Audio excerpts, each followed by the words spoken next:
Fachi Béton a décidé. Fachi Béton a décidé. Un groupe d'amitié, club d'amitié.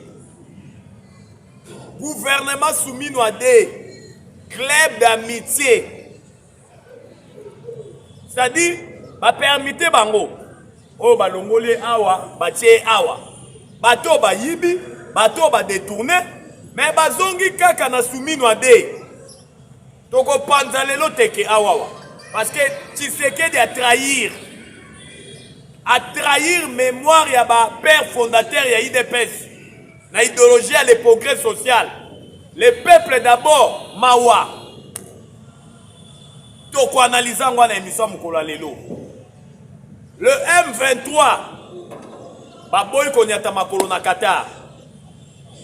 M23 lobby aluki ba prétexte. M23 lobby toboy kokende Qatar pour gouvernement a sali ba geste ya bonne foi te. Atikeli biso 700 prisonniers otosenga qui était. M23 lobby lisusu ba Qatarien batindeli biso invitation te. Yango toboy konyata makolo na Qatar, to lobby to okende na Qatar te. Toko analyser yango na émission mkola lelo. Le milliardaire américain Eric Prince mokonzi ya Blackwater, Maya Moindo, société paramilitaire américaine. Oyo gouvernement tu ko signé na bango ba ko sécuriser ba minerais nord site Kivu na Ituri. Eric Prince a parlé. Eric Prince a kebisi les sanguinaires Paul Kagame. Eric Prince a kebisi Kagame ba innocent oyo bomi na Congo pendant 30 ans. Tchikicha, tcha tcha. Et Sili. États-Unis n'ont pas s'en charger na yo. Parce que yo moutozali ko entêté ba M23. Le M23 c'est une coquille vide. Le M23 baza ba patin, baza ba pakebo, baza ba lilinga pamba. Yo nde moutozali ko entêté bango. Toko analyser ngwa na émission mkola lelo. Procès Hippolyte Kanambe alias Joseph Kabila. Kabila banda ko signé depuis Kala. Ko abrégé H Naka. Mais to banda ko yebate. Zo kanda banda ko abrégé on ezalaki nde Hippolyte Kanambe, son vrai nom. Ah ba Congolais de père et de mère. Comment to koza la nini district na niveau yo. Mutu moko a géré mboko pendant 18 ans. Il a enterré ce pays. Toko analysant ngwa na émission mkola lelo sans plus tarder, c'est votre humble serviteur Nakombo ya Jonas Ngandu, surnommé Charles Onana, toujours na chaîne Abiso Bomesano. Oto sengi na bino bo s'abonner massivement. Bonjour, bonsoir, cela dépend de l'heure à laquelle vous allez coller l'émission na émission mkola lelo. Le milliardaire américain proche du président américain Donald Trump, Nakombo ya Eric Prince, avec son Blackwater. Blackwater ezali société paramilitaire américaine. Oh na lingala to bengi yango Maya Moindo. Eric Prince a outi ko mettre les sanguinaires Paul Kagame en garde. Eric Prince a ebisi Kagame. Kagame Keba. Na Twitch a outi ko sala lobby. Eric Prince a lobby. Tout ce qui se passe dans l'Est à Congo, c'est toi Kagame.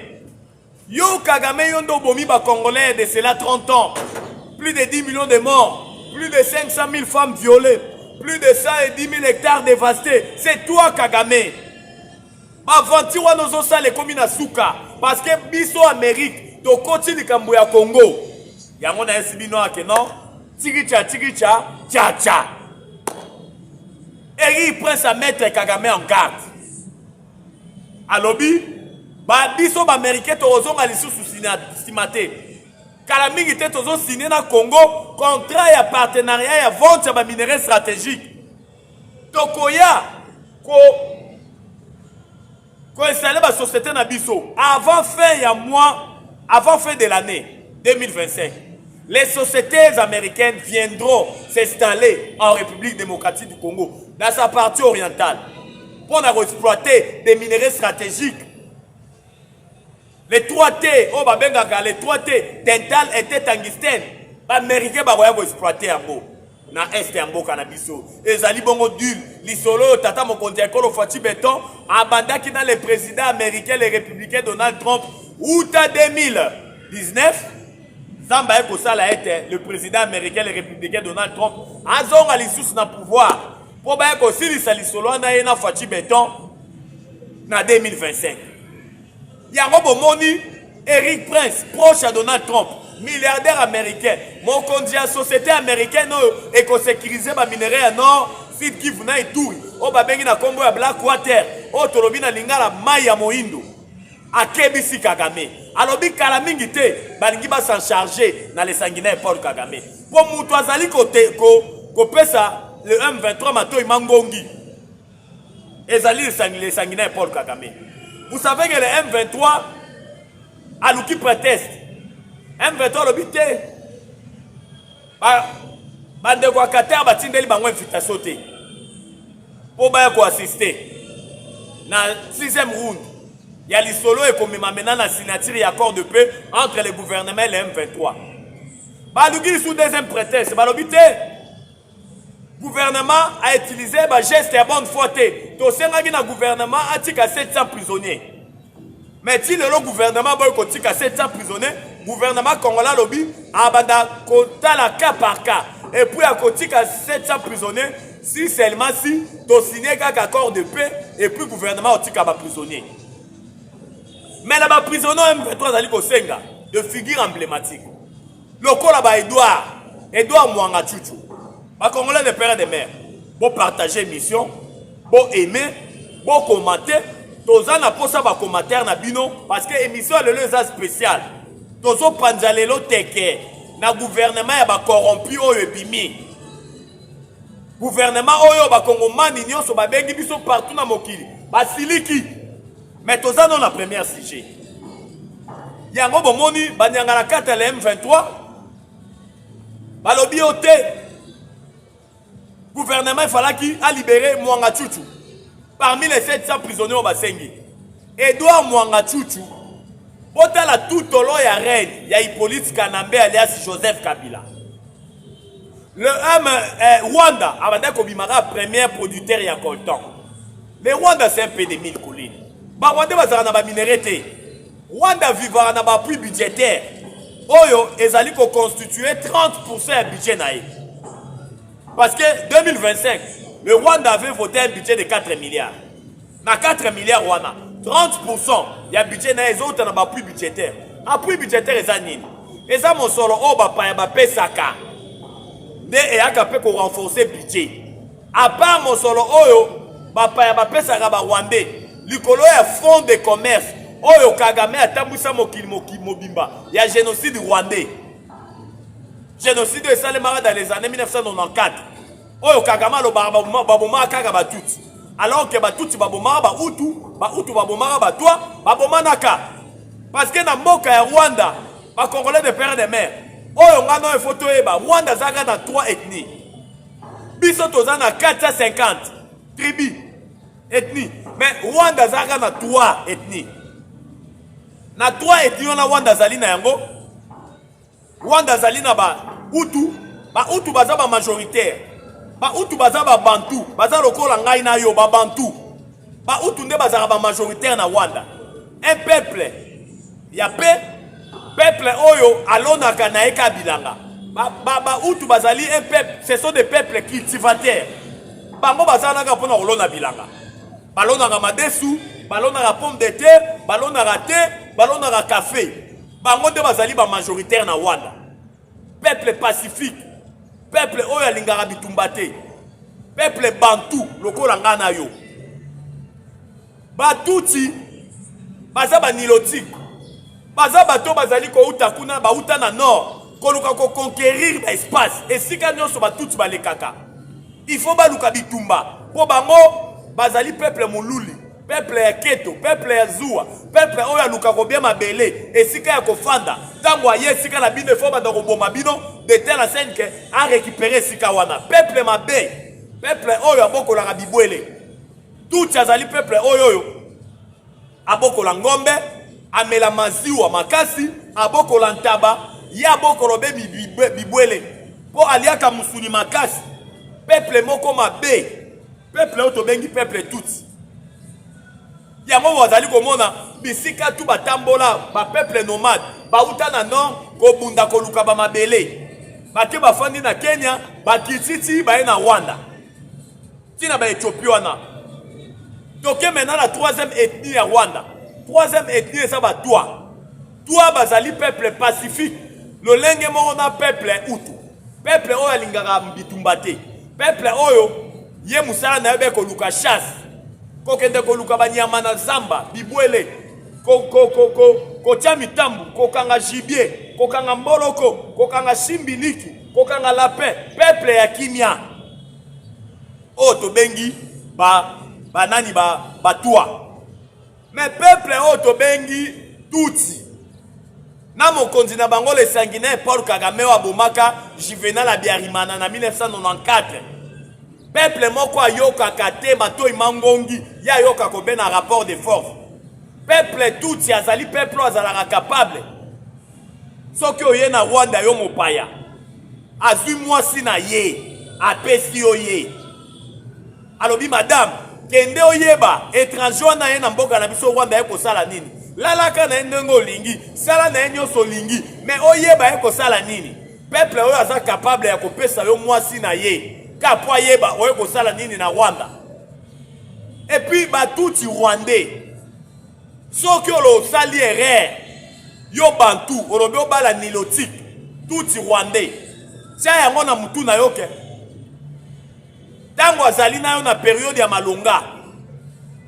azana yo mais soki azana période ya mabe oyo esengiki abota ake koluka liaya na ye ou bien noko na ye azobotisa ye mpona kogarde race na bango peuple moko mabe na basi na bango banilotique un banto okende kobalana na nilotique wana ezali kolakisa bino lolenge kani les trois ethnies oyo eza na Rwanda boyeba lolenge kani baza caractérisé mais oyo eleki na mboka na biso kaka ndenge na lobaki awa tokufi plus de 10 millions de morts, plus de 500 000 femmes violées, plus de 110 000 hectares dévastés.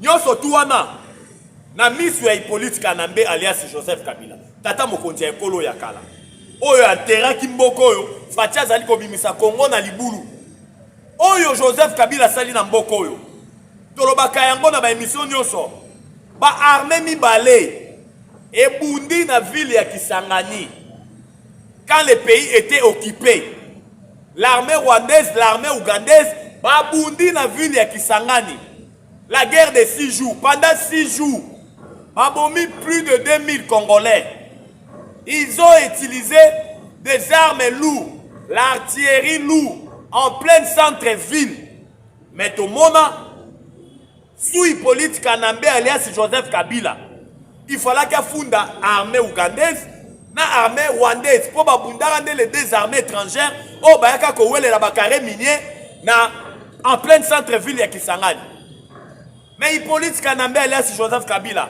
afunda kaka Uganda na cour internationale ya justice afunda na kaka Uganda pourquoi afundaka Rwanda te même la cour internationale ya justice oyo bafundaka kaka Uganda mais mindele batunaka mais babundaki bango bale na Rwanda Rwanda zali wapi pourquoi ka bofundi Uganda tout ça ça prouve à suffisance que Hippolyte Kanambe alias Joseph Kabila atikala kozala jamais congolais c'est un sujet rwandais raison pour laquelle il n'a pas voulu kofunda ba rwandais c'est un sujet rwandais c'est ça la vraie information c'est ça la vérité yango bomoni lolenge kani mosolo lelo bozali kofunda ke Constant Mutamba détourné il faut même par origine nangote eza mbongo yo tangu tofundi Uganda abandi ko cour internationale ya justice akatele Uganda futa biso 325 millions de dollars na 325 millions wana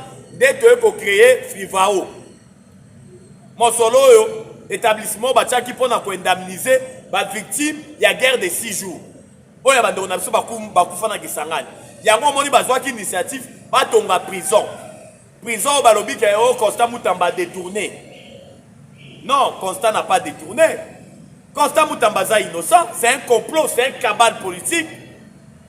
On veut incarcérer Constant Moutamba dans la prison centrale à Makala. C'est ça leur objectif. Bah, Congolais de père et de mère, bon partager, bon commenter, bon aimer, bon liker. Donc, je viens, il y a de cela 2 jours, d'échanger avec un magistrat. Le dossier Constant Moutamba. Na solina magistrat, mais dossier Constant Moutamba, ça vit. Moutamba, ça innocent. Boni vouloir toujours kokanga Moutamba. Na dossier au Bakongomani, non, sur Bamone Zalivi. Les magistrats en question me dira ceci. Moutamba Mata, Akita, Avolia Vungule, dans la prison centrale à Makala. C'est ça la réponse que les magistrats à la question m'a donnée. Donc, sort ya Moutamba pour la bango est déjà scellé. Oyo tout est collègue. Dans la cour ya cassation, le 21, c'est du poudre rosé. Sort ya Moutamba est déjà scellé. Pour la bango Moutamba faut que de Rolia Vungule. Raison pour laquelle j'en profite pour interpeller le magistrat suprême Kongomani Yayambo Fachi Béton. Le dossier Constant Moutamba est vide. La société Zio Construction, au Balobi Moutamba, pesa qui va marcher de gré à gré. Société wana ezali coexister. Bolandaki, Malobaya, DG a guichet unique pour la création des entreprises. Alors, Zio Construction existe. C'est une société qui a été créée en 2024. Azan a des associés. Na des associations na zana bango, ba des associations na so, ba si ba seda ba par na bango. Bolandi lisusu nani ba dogona biswa kisangani. O ba yaki koloba ete ba terrain o faki ba tonga prison na ezali. Na 11 km ya Tchopo. Délégation gouvernement conduite par expert et ministère de la justice, ba yaki na kisangani à des reprises. Pour la hôtel et sikani ne ba tonga terrain. Mais Bolanda qui firmait Vondé, procureur près de la cour de cassation, Kolobaete, Moutamba n'est pas même terrain. Oh, il faut battre en prison. Nyonsoana, Lukuta na Lukuta. Moutamba a été trahi par Congolais de père et de mère. Moutamba a été trahi, même dans le cadre du gouvernement. Oh, ils allaient kokamba me paya, Madame Judith Toulouka Souminwa. Oh, bah, surnommé Mikolo et pas Congolais de père et de mère, Kalaba la sorcière. Madame Judith Toulouka Souminwa. Kalaba, la sorcière. Boebi, dessin animé à Kerikou. Kerikou n'est pas grand, mais il est vaillant. Kerikou est petit, mais il est vaillant. Madame Judith Toulouka Soumine, on va bengue combo à Kalaba, la sorcière. Kalaba, la sorcière. Ma bengue ici, na kou ya kassation boykoya. Alors, pour des raisons d'état na goyate. Firmin Fondé, Kerikou méchant. Kerikou méchant, procureur près de la cour de cassation. Tomoni, toke même dans le gouvernement. Souminoadé, ah, bah, Congolais de père et de mère. Fachi, tu nous as trahis. Fachi, tu nous as déçus. Fachi, on a ABC bisoke. On a réduit le nombre. Il y a un ministère. Pour la lutter contre un train de vie à l'institution. Mais gouvernement soumis à 1. Ezalaki na 54 ministres. Gouvernement soumis à 2. 53. Donc, bolongo li kaka ministère moko. Mais oh, ça va vanti. Les chefs de l'État Fachi Béton. Même Maloba na yo moko. Ozo koko qui s'est monté. Les chefs, quand ils parlent, ça doit se réaliser. Il faut à la cima Maloba na yo pour qu'il s'est en tant que chef. Mais oh, tout le monde dans le gouvernement soumis à des Congolais de père et de mère. Et puis si pas si peu mawa. C'est comme si c'est un groupe d'amis. Ministre Aïba qui na ministère tel. Vous permettez vous tindre dans ministère tel. C'est comme si c'est un groupe d'amis. Il y a pas détourné. Un gouvernement de corrompus. C'est ça les mots appropriés. Un gouvernement de corrompus. Fachi Béton. Où est le peuple d'abord? Où est le salut du peuple? C'est la loi suprême. Où est le progrès social? Fachi, vous êtes mal entouré. On doit dire les choses telles qu'elles sont. Tu as dit qu'on a pris en otage par Philadelphie. Où est-ce que Kamba, mais pas il y a Pasteur Dalo. Mais, oh, tout le monde est soumis à les Congolais, bazali kobenga biso de partout. Surtout bandeko na biso diaspora. Babengi baleli. Yango bomoni kalonja lobiete. Comment na lolenge ka du gouvernement soumis à et ça fait un régime Tshisekedi. Fati, tu nous as trahis. Fati na bengi on balami sak au décevant ba Congolais. Si a déci les Congolais. C'est pas normal. Bateau au kaka ba détourné.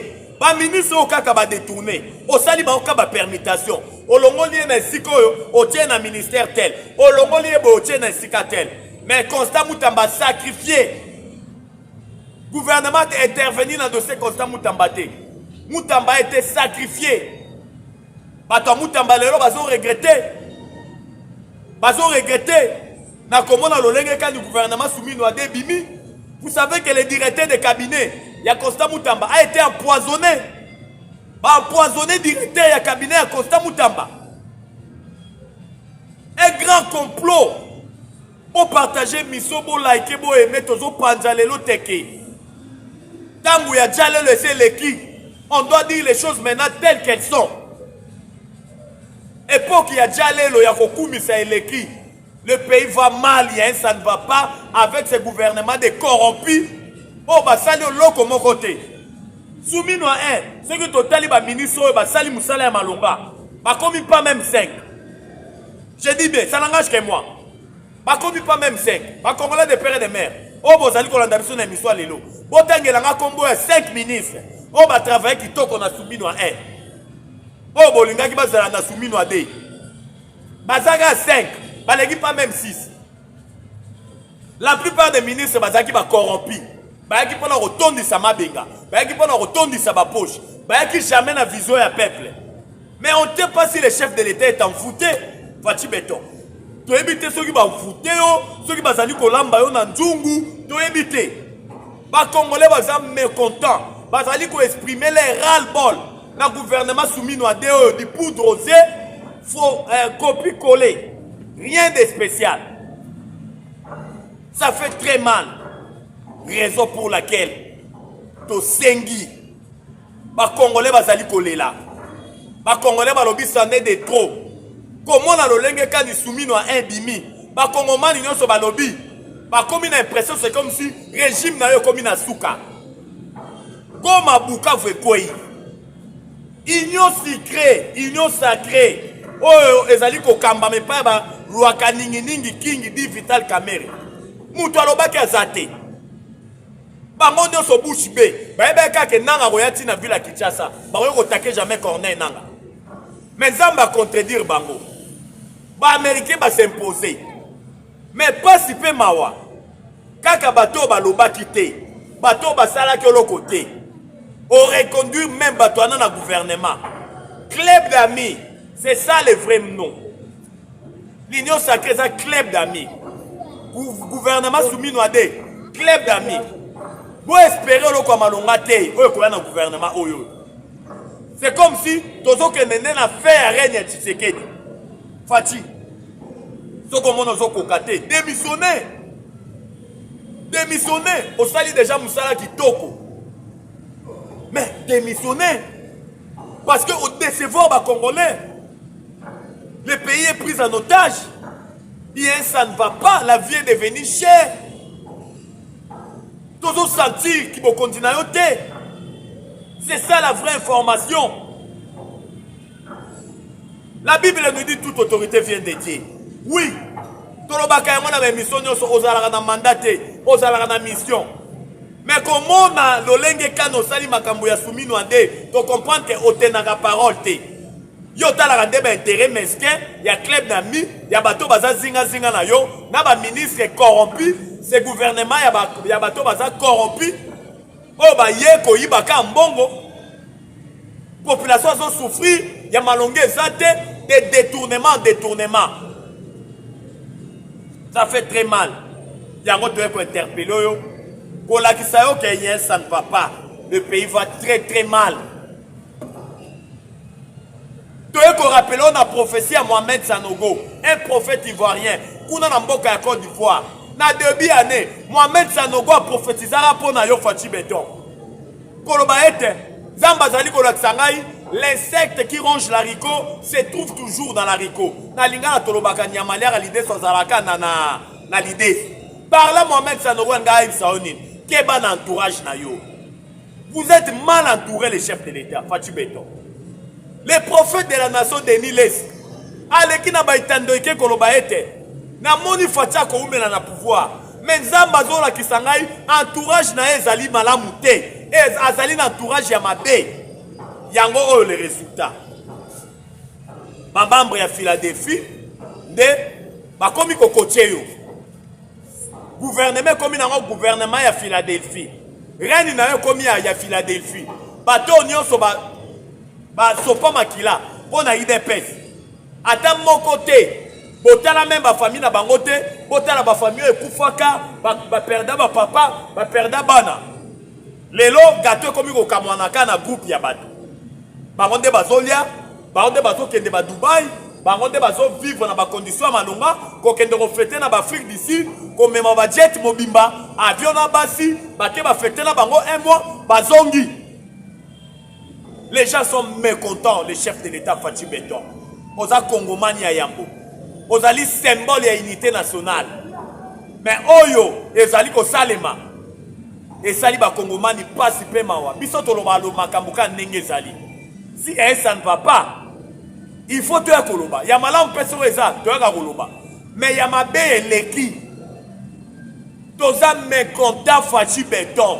On est mécontent. Raison pour laquelle on a fait une interpellation na biso na émission Mkola Lelo comment na lolenge kani makambo ezali koleka na gouvernement oyo simino adebimi gouvernement ya ba corrompu gouvernement ya ba dialoliste gouvernement ya les corbeaux les renards ya ba flatteur parce que moi je trouve ça anormal inconcevable un kabiliste les lois comme un tshisekediste lukuta avec un positionnement d'intérêt personnel. Les mêmes bateaux travaillent dans Kabila. Et ça, les mêmes personnes qui travaillent dans Fachi Beton. Quand Kabila dans Zaga Mabe, Yemoko. Donc, Zaki Rwandais, Yemoko Rwanda Zaki Mabe. Mais tout autour, il y a une politique Kanambe, alias Joseph Kabila Zaki Malam. Quand Yemoko, et ça, la question dans tout le monde congolais de père et de mère. Oh, vous allez pour l'indemnisation dans Baïtandoïke. Facha décevoir biso.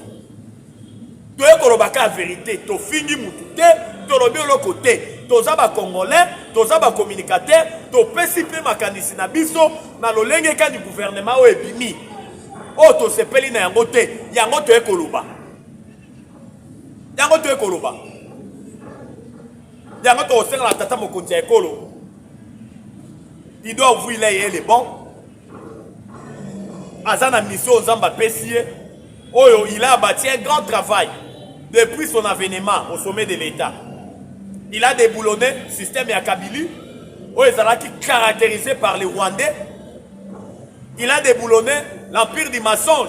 Il y a les sanguinaires Paul Kagame, cousu pendant 30 ans, dont la communauté internationale était caractérisée par l'omerta, c'est-à-dire la loi du silence, face aux tueries des Congolais, face au génocide. Face à crime contre l'humanité, mais Fachi a si déboulonné l'empire instauré par les sanguinaires Paul Kagame, oh, la communauté internationale, Azalaki caractérisée par l'Ometa, la loi du silence, face à sacrifice, oh, écrivain politologue camerounais, la combo à Charles Nanaloba, Holocauste au Congo, l'Omerta de la communauté internationale, sacrifice au Congo, la loi du silence de la communauté internationale. Fachi a si déboulonné l'empire du mensonge. Aujourd'hui, le Rwanda a isolé diplomatiquement. Prévenez que le Rwanda, les lois ont affaibli. Les francs rwandais ont continué de dépréciation à dépréciation. Parce que le Rwanda, c'est un pays de 1000 collines. Où il y a vu à Vivara dans mon solo. Et ils ont partout dans mon kili. Les colons, il y a fonds de commerce. Où il y a à Exibaka, génocide rwandais. Il y a 1994. Mais Fachi avec sa diplomatie agissante et le monde en colo. Babayer des fois, il y a Rwandais. la Grande-Bretagne, le Canada, l'Australie, l'Allemagne, même avec la Belgique, bakati relation diplomatique. Aujourd'hui, le Rwanda, isolé, Nicolas a diplomatie à Gisant, Chafati Béton, Tata Mokonzi Ekolo, Mwana Elaka. Bomoni, biso tolobaka la vérité. Ce qui est ma beza, toko condamné. Ce qui peut être malamu ça, toko éloger Fati Béton. Donc, il y a toujours pour interpeller Tata Mokonzi Ekolo. Parce que Boébi qui être chef de l'État dans un pays africain, Mokonzi ba lokakaye butu matin midi soir. Et ça, la bateau ba koti ba bengisi banganga. Pour na koloka Tata Mokonzi Ekolo. Mais, to sei kana Nzambe asunga Congo. Ya kolobezala ke bele me Boébi qui était ma chaîne Abisio Zali Kabwangonga. Pour na lelo to suki awa numéro Abisio Zali plus 243 89 77 525 44. Plus 243 89 77 525 44. La patrie ou la vie. La patrie ou la vie. La patrie ou la vie. Ou la vie. Nous vaincrons.